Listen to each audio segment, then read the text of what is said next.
people were chained, they were beaten, they were stuck, cut, they were bled, and they would give themselves freely for this. I remember just constant, absolute terror, and I can't explain how intense, how strong, how all-encompassing that terror is. Unless you do this, you're going to get killed. You're going to die. I watched them take the lives of children. I watched them take the life of my twin brother. They didn't deserve to live, you know? They begged by their actions to be killed. This is inhuman. It's absolutely inhuman. I myself would like to go and crawl back into a corner and say this doesn't happen. People simply don't believe that this stuff goes on. If we don't educate one another, it's going to be the crime of the 90s.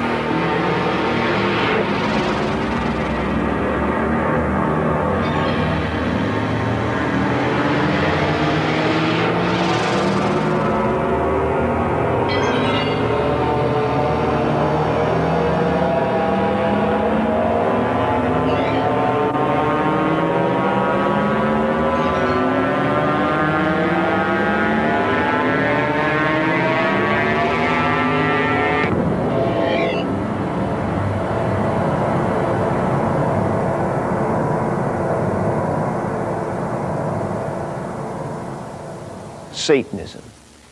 To most, it conjures images of medieval black masses or sinister deeds done for the devil. But simply said, Satanism is the belief that evil is excusable and attaining power to control people and circumstances is desirable. Whether you believe in a literal devil is not important in understanding Satanism's effect on our society. The evidence is in. Satan worship and satanic cults are growing rapidly, and adherents of these ideas are becoming more vocal and more dangerous. These symbols of Satanism are turning up everywhere, on walls, on clothes, on album covers, and even on bodies of murder victims. Law enforcement officials admit that satanic cults operate in nearly every community in America.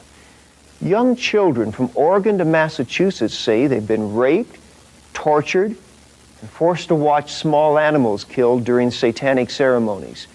School officials in many cities report high school students are forming satanic groups. A Chicago policeman told us, satanic crime makes gang activity look like a nursery school. During this program, you will see the many sides of Satanism. You'll be shocked. And you may be tempted to turn away in denial of such unspeakable horror. If you think I'm exaggerating, watch closely. Listen to what is being done in the name of Satan. Hail Satan! Hail Satan! Those were the words of Night Stalker Richard Ramirez. Ramirez is the Satan worshiper who now sits on California's death row after being convicted of 13 brutal murders. Ramirez often left satanic symbols at the scenes of his crimes, carving a pentagram on the body of one victim and on the bedroom wall of another. In his formal statement to the court at his death sentence hearing, Ramirez said, quote, "Legions of the night, I will be avenged. Lucifer dwells within us all." In San Francisco, former waiter Clifford St. Joseph was found guilty of murdering a man during an apparent satanic ritual. The victim's body had all the signs. A pentagram had been carved in his chest, the body had been drained of its blood, he'd been sexually abused, and one of his testicles had been cut off. In Dade County, Florida, Frank Fuster and his wife were convicted of ritually abusing children at the daycare center they operated in their home. Children at the center said the Fusters made them drink urine, eat feces, and engage in sex acts during preschool games. The case horrified the community, and the prosecutor called the Fusters' systematic abuse of the children, quote, outrageous. And in the longest trial in American history, Children who attended the McMartin Preschool in Manhattan Beach, California, told of seeing teachers in dark robes, watching small animals killed, playing sexual games, drinking blood, and eating feces. In a trial that many say was botched, none of the defendants was found guilty. But 7 of the 12 jurors said they believed the children had been abused, and virtually every expert familiar with the case believes a satanic cult was operating out of the school. Of all the crimes committed in the name of Satan, the most heartbreaking involved children. For young victims of Satanism, the joy of childhood gives way to pain, darkness, and fear. Sometimes that pain comes from strangers, sometimes from their own families. We've talked with a number of adults who tell stories of being raised in families where satanic rituals were part of everyday life. For many adult survivors, their childhoods were filled with torture, sexual abuse, cannibalism, and murder. I was forced to help kill other children. I was forced to participate in their cannibalism. Esther grew up on the East Coast. Today, she lives thousands of miles away. But her childhood memories of bizarre satanic rituals remain. In the outside world, her parents were active members of their community, involved in church, school, and organizations like Little League and Girl Scouts. But on the inside, behind closed doors, they and other members of their satanic cult forced Esther to endure repeated ritualistic attacks on her body and her mind. There was a circle, and I was put in the middle of the circle, and there was a fire around me.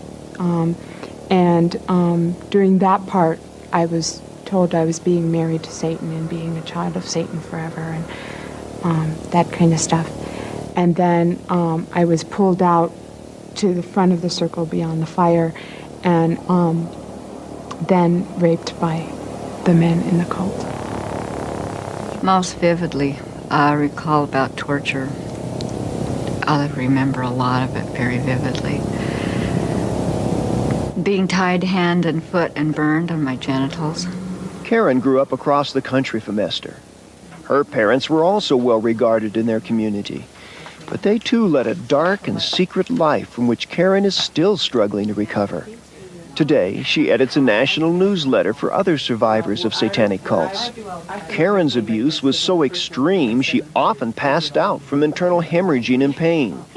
She remembers being raped by cult members and shut away for hours in a dark, scary place. It was actually a closet and a welded wire cage, and the bottom of the cage would be open. That would be how I would be put in it and suspended in a closet. And it was a very simple thing that they did. They just set a board inside the door and then dumped a bunch of snakes in on the floor, which I could see. They were probably even harmless snakes, but I was a child. And then they shut the door and left me in there in the dark, and I could hear it. I was forced to eat human waste, yes. Christy also suffered horrible abuse at the hands of her family and their satanic cult. Even as a toddler, Christy says her parents forced her to participate in gruesome rituals, drinking blood, eating feces, and killing children. Christy finally escaped from her family and underwent years of therapy. Now she can talk calmly about the years of abuse she suffered at the hands of her Satan-worshiping parents.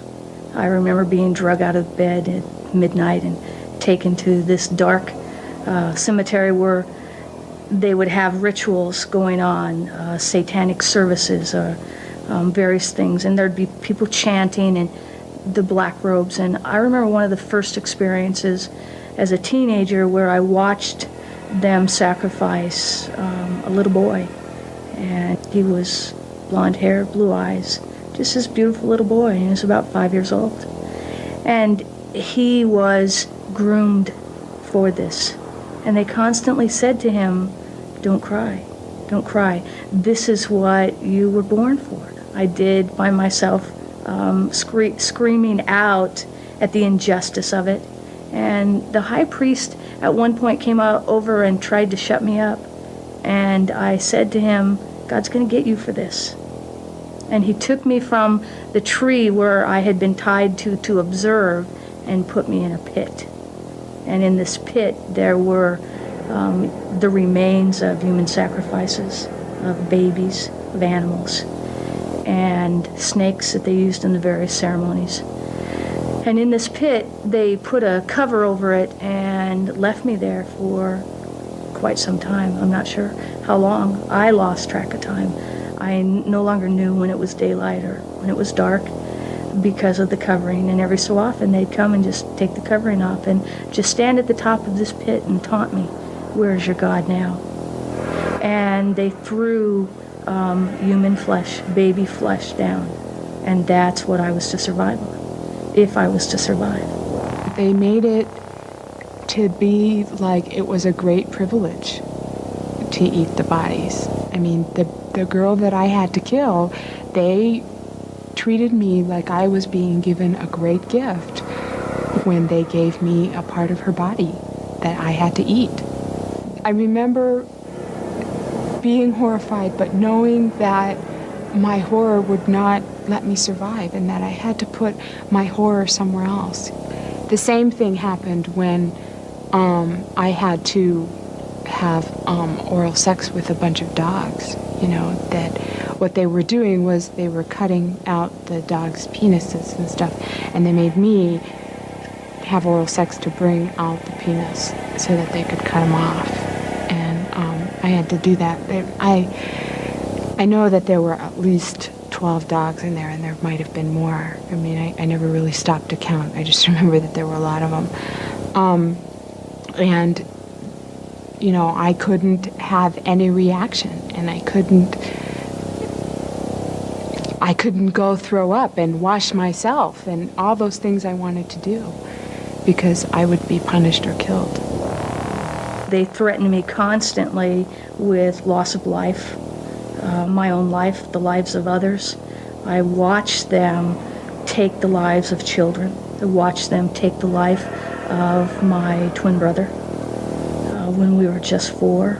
I watched them kill animals. And then as I grew up, the threats became a little bit more subtle. It was always just, don't talk. And that was real hard to deal with, you know, because people say, well, why didn't you ever say anything? Well, when you have such vivid memories of seeing your brother die, then you know not to talk. Yeah, I wish it had never happened. I wish it never happened to anybody. I wish the losses have been tremendous. The pain has been overwhelming. The struggle has been a lifetime of struggle.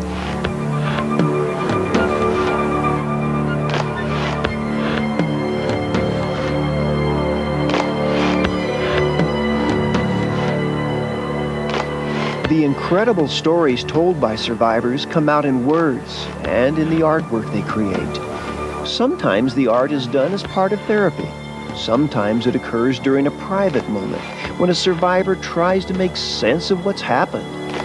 These drawings by survivors from all over the country reflect similar memories of torture and rape at the hands of satanic cults.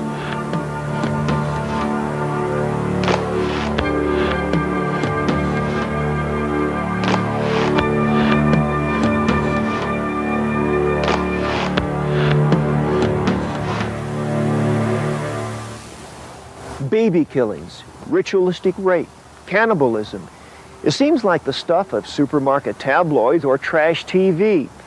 We could dismiss all of this easily, except for so many similar stories told by so many survivors.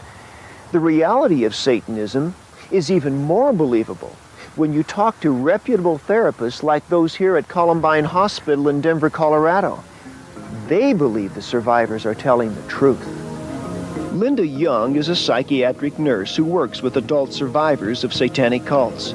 Her goal is to help them move beyond the trauma of their experiences into healthy, happy lives.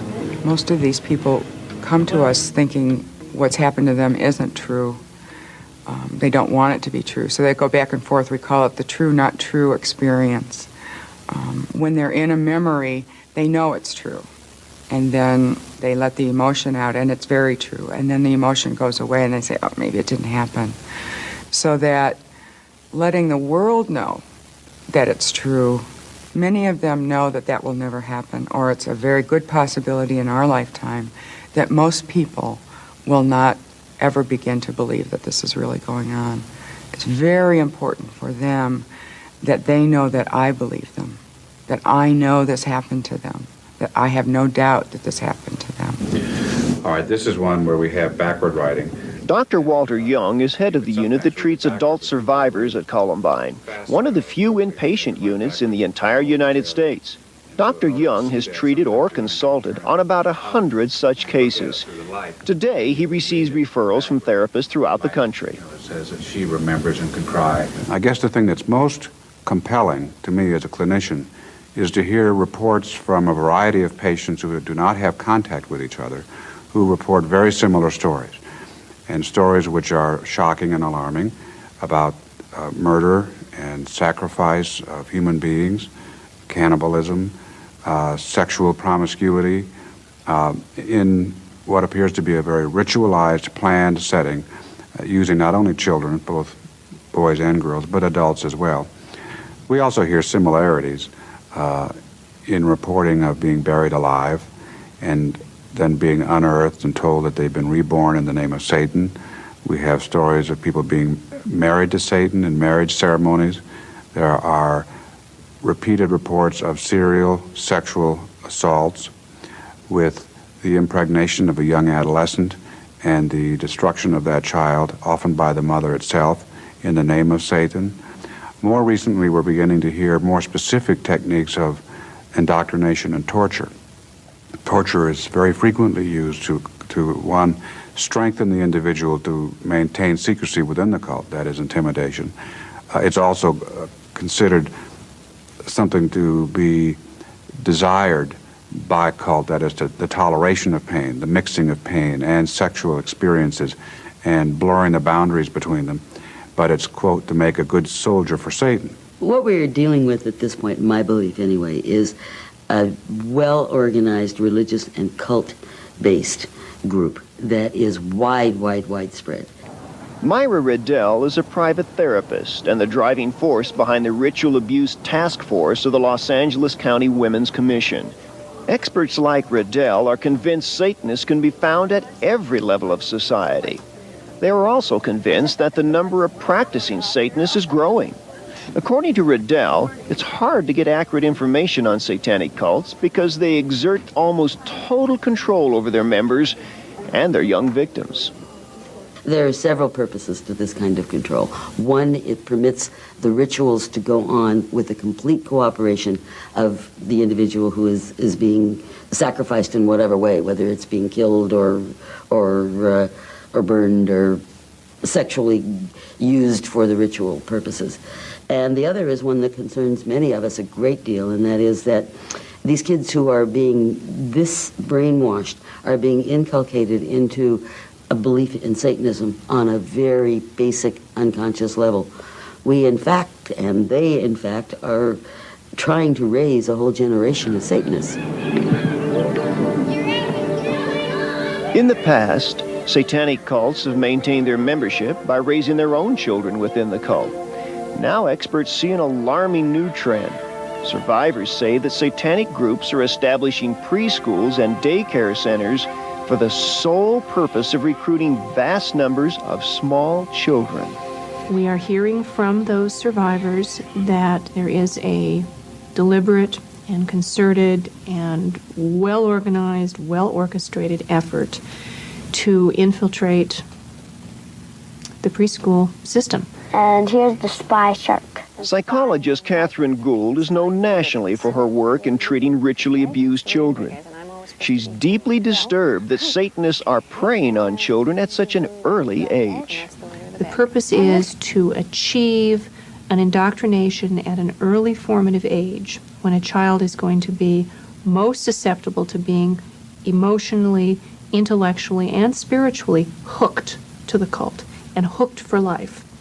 The idea is that you get the child under the age of 6, you abuse them, you indoctrinate them, you use them for cult purposes, you break them down, you strip them of any sense of free will, you strip them of any sense of connectedness to family or to the positive parts of society, and you have somebody who functions for the purposes of the cult.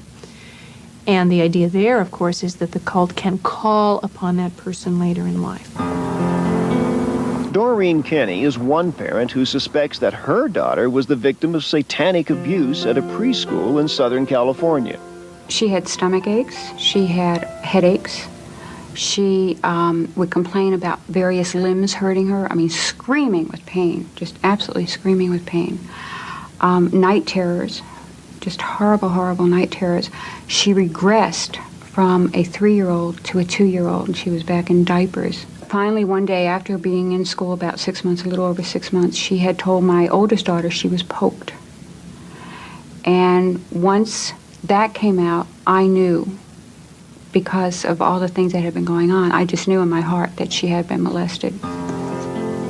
At first, Kenny assumed her daughter was the victim of sexual abuse, and she placed the little girl in therapy. Over many months, however, the real story began to unfold. Kenny discovered that her daughter had been subjected to various forms of sexual and ritualistic abuse that paralleled activities common to satanic cults. 6 years later, her daughter is still haunted by fear.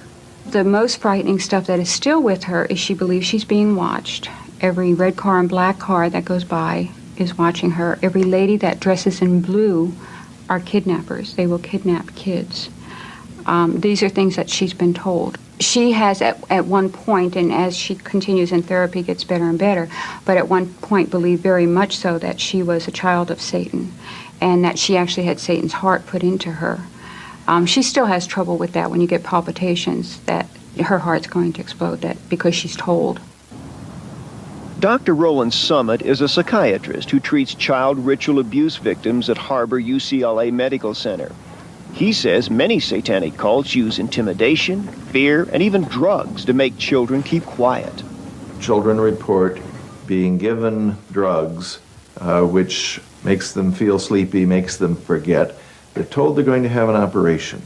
When they regain consciousness, they have what looks like a scar which disappears, a kind of scratch on their skin, and they're told that something has been implanted inside of them. It may be a bomb, it may be the part of an animal that's been killed, and that will know if they're thinking about telling, and it will become armed and it will destroy them. So when children think about telling, and when they get nervous, there's a throbbing in their head which they interpret as the bomb ready to go off, or a churning in their stomach, which may be the dog chewing at them. And from a child's point of view, they are now booby-trapped against telling. It seems that Satanists will use all sorts of elaborate and insidious schemes to keep their young victims under control. Consider the case of Ed Gallup, a Protestant minister, his wife Mary Lou, and their son Chip. All three were convicted of sexually abusing children at the 2 preschools they operated in Roseburg, Oregon. The children told stories of ritualistic animal killings and sexual abuse with carrots, bottles, and sticks.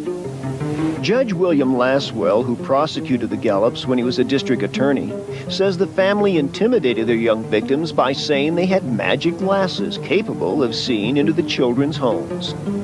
Chip, the youngest of the Gallups, had a pair of magic glasses, which is simply an oversized set of sunglasses you would buy at a carnival. The mother had a set too, and the father. And the children told us that Chip Gallup would get up on the stage, put the glasses on, turn in the direction of where the child lived, and then make some observation about whether the child finished breakfast, put away his pajamas, left some tracks on the carpet. What would have happened is that Chip would have called the family and learned something about what happened that morning. And so when Chip told them that he could see into their home and tell them something that they knew had happened, they believed that he in fact could see them and hear them wherever they were. And he had threatened to kill their parents and harm them if they talked. In addition, he'd given them, most of them, a photograph of himself, which he asked to have displayed in their bedroom so that he was always looking at them that way too. Crimes committed in the name of Satan are beginning to receive special attention by police officials. Several departments have established occult crime units and are learning to spot the evidence of satanic activity. A number of investigators are working to uncover the links between survivor stories and existing cults. Others are looking into the possibility of a national or international conspiracy involving satanic groups. There's much to be learned, and law enforcement officials are just beginning to scratch the surface. But across the country, police investigators agree a disturbing trend is emerging. The most vicious crimes being committed in the name of Satan are being perpetrated by young people in their teens. Pete Rowland and 2 other members of his satanic cult clubbed a 4th boy to death in the woods of rural Missouri. The group had been practicing satanic rites for years, torturing so many animals to death they lost count of the number. They were obsessed with satanic books, gory movies, and heavy metal music. After the brutal murder, Rowland said songs by the rock group Metallica drove him and his friends into a frenzy as they planned the attack. Eddie Krigler, an Arkansas youth, claimed he was acting under direct orders from Satan when he beat his parents with a 5-foot club, then stabbed them repeatedly with the same butcher knives he used to perform satanic rites. At the time of the attack, Krigler was recruiting other teenagers to form a satanic cult. In New Jersey, 14-year-old Tommy Sullivan stabbed his mother a dozen times with his Boy Scout knife. After that, Sullivan slit his own throat. Just weeks before the attack, he told a friend that Satan appeared to him in a vision, ordering him to kill his family. For Ricky Casso, involvement in Satanism led to murder and suicide. Casso and his friends formed a cult called Knights of the Black Circle. One night they turned on another teen, Gary Lowers, forced him to say, "I love Satan," and gouged out his eyes before stabbing him to death. The day after he was arraigned, Casso hanged himself with a bedsheet.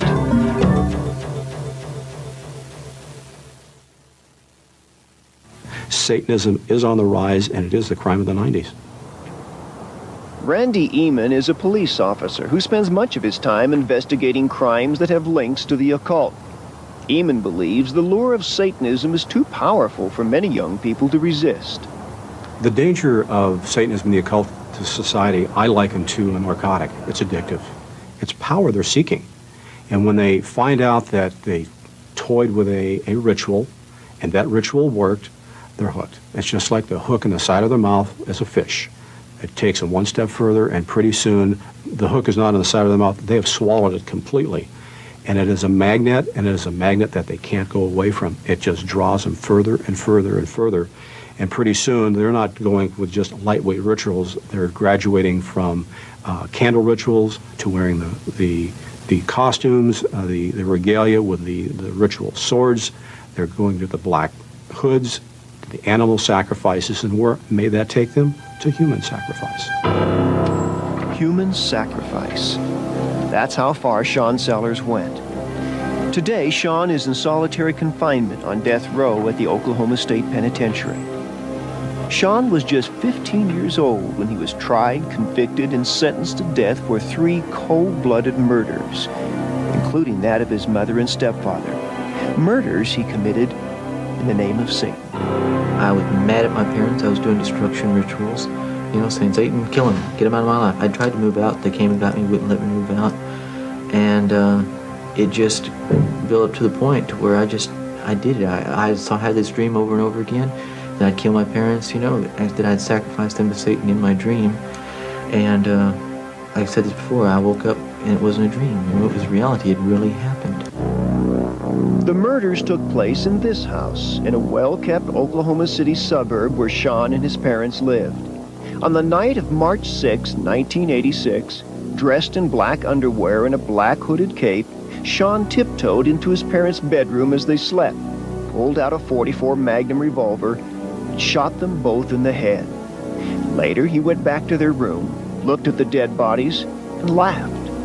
What could have driven a young man to such violence? On the outside, they looked like a happy family. But the real story was different.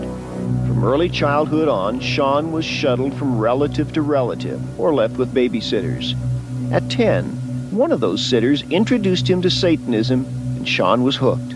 By the time he was in high school, Satanism dominated his life. He formed a satanic coven with a group of his friends. He kept a satanic diary and illustrated it with satanic symbols. He built an altar in his bedroom where he performed secret ceremonies. He wrote incantations to Satan, sometimes in his own blood, and he drank his blood regularly. I began to drink blood because it gave me a rush, it gave me a thrill. You know, it was like, wow, I'm drinking blood, you know. And then I began to like it. You know, the taste of it, I liked the taste of it. It was a very strange taste, and I liked it. And it got to the point where I had to carry blood around with me all the time, because if I didn't, I'd get to thinking about it, and that'd be all I could think about. It was like it was craving, like, you know, I needed it. Even at school, there were signs of Sean's deepening involvement in Satanism. When his teacher assigned an essay on how students had grown spiritually, Sean wrote about his dedication to the devil. He even read his satanic books in class, yet no one intervened. It seems like everybody was seeing that something needed to be done, that something was going on, and they were taking steps towards that, but they were all afraid to call my parents or to sit me down or whatever and do something, to really make a commitment and do something, because maybe it was because they thought if it was, you know, Satanism or something, you know, maybe it was religious and we can't get involved in religious things or whatever. Things continued to get worse until the night of September 8, 1985, when Sean and his friend Richard decided to undertake the ultimate satanic act. We had decided we were going to break all the 10 Commandments to show Satan that we were completely dedicated to him, and we only had one more commandment to break: thou shalt not murder. And that's what that night was to be. That night was to be this sacrifice, get rid of these people who didn't matter anyway, who were in our way, who, by the instructions in the Satanic Bible, you know, said that they didn't deserve to live, you know. They begged by their actions to be killed. I'm on death row. I am at the bottom of the American life, you know. I'm at the bottom. I am the most hated person in America. Death row inmates, nobody likes. Death row inmates have no hope. That's what Satanism's given me.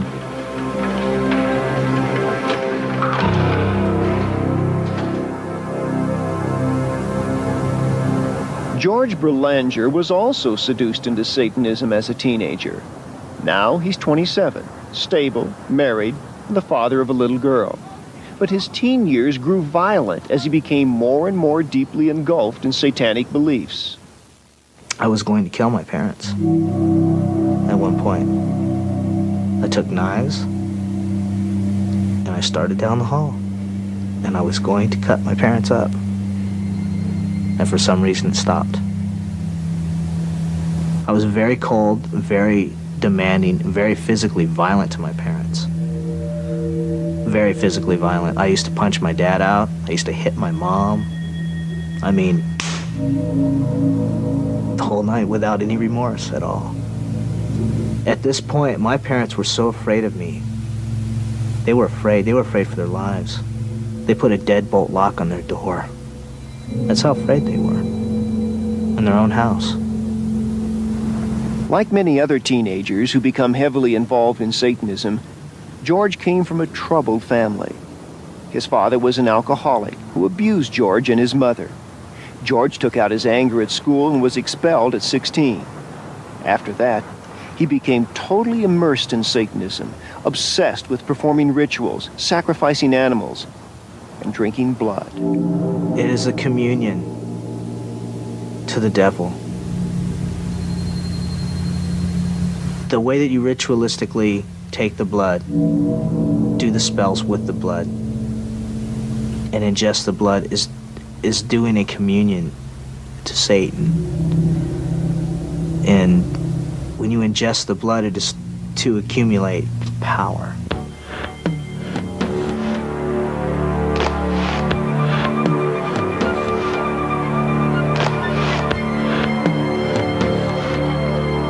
It would be more comfortable to think the stories we've heard are fabricated. or the exploits of a lunatic fringe. But if we believe the experts, Satan worship is undeniably real, and Satan worshipers pose a serious threat to society's well-being. During this program, we've heard from many victims of Satanism about tragic, alarming, and nearly fatal encounters with devil worship. We've listened to those who participated willingly and those who were victimized against their wills. We've heard reports of innocent children raised in a brutal environment of torture, and teenagers who were compelled to commit crimes and to kill in the name of Satan. All these accounts could make us question our fundamental faith in the decency and goodwill of humanity. But what we've seen should compel us to act responsibly and address the root causes of this terrible malevolence in our midst. Satanism thrives on secrecy. Its existence depends on concealment.